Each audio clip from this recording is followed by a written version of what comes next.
Well, I'm Shannon. I'm a fourth year at UVA. Um, for those of you who don't know, um, today I am just going to be giving a little talk about growth.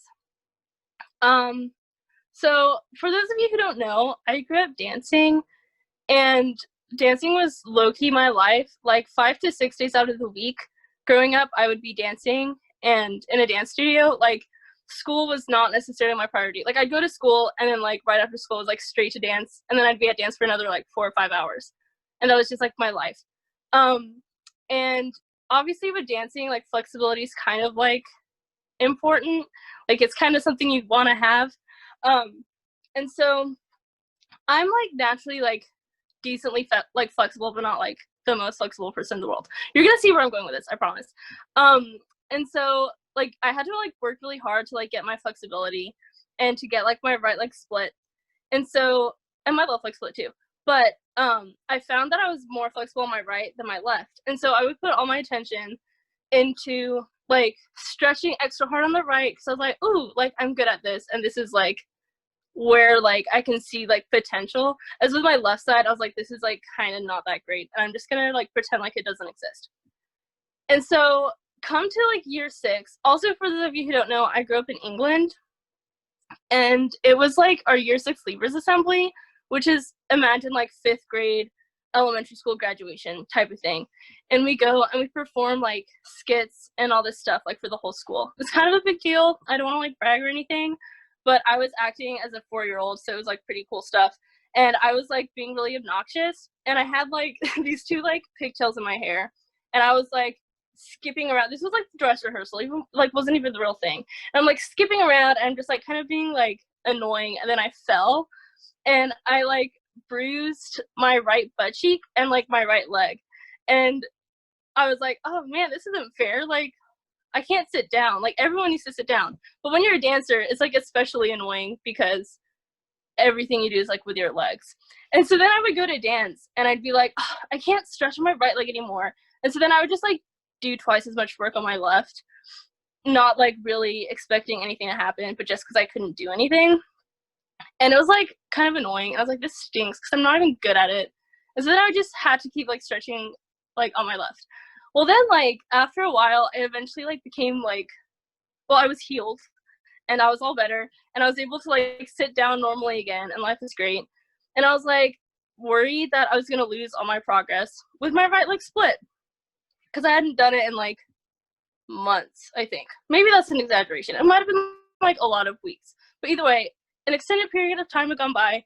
I hadn't done the splits in a long time or stretched my right leg. I was like, oh, all this progress I made is gonna be erased, and I'm not gonna be able to like. I'm just not gonna be where I was before. And lo and behold, I like tried to do the splits, and it was like better than I thought. Like granted, it wasn't like perfection, but I was like, hey, like all my growth isn't completely erased. And then I tried doing the splits on my left, just because that's like what you do. And then I like did the splits, and I was like actually able to do it. I was like, oh my gosh, like I got my left leg split, and I was like really thankful that I like bruised my butt because I was able to like get my left leg split. And so like all my progress hadn't been erased, but I was able to like put my attention like on something else. Um, and that kind of relates to how I've been feeling recently, not with my splits, but just with my faith and with prayer in general. Um, so like obviously we're not at school right now, and we're living like a life in quarantine at home a lot of the time, or most of the time, or all the time. Anyway, we're at home all the time. And for me, like before spring break, I was like, oh, life is so great. And I was just really comfortable with my way of life. And I was really comfortable with how my prayer life had kind of like evolved and how I was living that out. And I like was heavily relying on the Adoration Chapel. Like obviously we're so fortunate and so blessed to have access to the Adoration Chapel all the time. And I was like just really taking advantage of that and really like thriving off of that. And then once I wasn't able to go to the Adoration Chapel, I started to realize like where like just more of my own personal weaknesses, like where they were, or like how, yeah, just how much like of prayer like had just become comfortable and very routine. Um, and so like being at home, I started to like get really kind of frustrated and just kind of like I'm like a fraud and I'm a fake Catholic, because when I'm at school and everybody's around, I can like pray and like go to daily mass and do all the right things. And now I'm at home, it's like I'm a failure and I'm fake and I'm not worthy. And yeah, well, these are all lies, you guys. And I don't know if anyone else has been feeling this way, but they're lies and they're not true. And I'm here to tell you that, because I have a feeling I'm probably not the only one that's feeling this way. Just because we're so lucky to have such a strong community on grounds who like build each other up, and you're surrounded with people who are striving for virtue, and it's really hard when you don't have that anymore, and or in the same way, and that can be really challenging. And so I was going to confession a couple weeks ago, and I was driving, and I was like, I don't want to go to confession. And I was just like feeling really defeated, and I was just feeling like I am like such a fake Catholic, because I have been, yeah, I just like feel like I've not been living the same way as I was at school. Like coming back home, I feel like I'm high school Shannon again, which like high school Shannon wasn't terrible. Like she was a fun girl, but like it's just starting to feel like, oh, I'm just getting back into old like mindsets and old habits and losing my prayer, and just kind of like I was just feeling very defeated.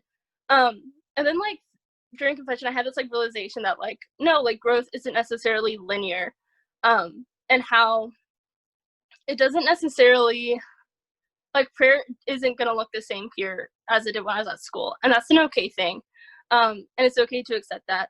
And I'm not fake because I'm not going to daily mass, because nobody's going to daily mass. um, and so it helped me to kind of like after that, I kind of started to reflect on like what has been going well, and like areas I have been able to continue to grow, even if it's growing in a different direction. And like during this time, ironically, I've been able to pray more with people. Like, hear me out. Like, all of a sudden, I have time to like call people and spend time with them. Like, I have like once a week, I call a couple people and we do a rosary together. And then like I have another couple of friends, and we call and we do night prayer like a couple times a week. And like I've been praying more with other people, and that's like a really beautiful thing. And that's not a failure in any way. Like that is like a cool way to continue to grow.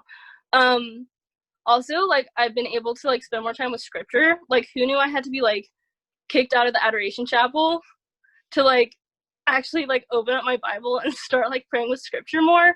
But that has actually also been another benefit, and just like another fruit, another like way like to grow that I hadn't expected. You know, I was like, oh, I want to go to chapel, and now it's like it's okay, I have other things. Like I'm not like completely shut off from God or living my faith. And so I want to challenge you guys to just start by reflecting on what's been going well this quarantine, because I think it's so easy to feel defeated and to feel like, oh, I feel this way, this way, this way, or I didn't like pray enough today, or oh, I didn't call someone, or oh, like I didn't text them back, or oh, just like it's so easy to just get really hard on yourself. And I want to encourage you to just kind of reflect on, yeah, just the ways you've been thriving, the ways you've been growing that you might not recognize just kind of like at face value. And like reflect like, how am I like continuing to pursue the Lord even if it looks different? And if you feel like you aren't, then like I encourage you to figure out like, or just to think of like one way you can do that while you're at home. Like you can call a friend and ask a friend to pray with you. Like it doesn't have to be a rosary. You could just ask to like intercede for one another. Like I know so many people who would want to do that. We also have our daily rosaries on Zoom every day. Like if you want that community and accountability. Also, like during this time, we could be fasting. Like it might feel like we have nothing, but really like we have so much. And through fasting, it can unite us to Jesus on the cross through our suffering and through his. And so, yeah, I just encourage you to really just reflect on what's been going well, first and foremost, before you start to bash yourself. But yeah, that's all I've got.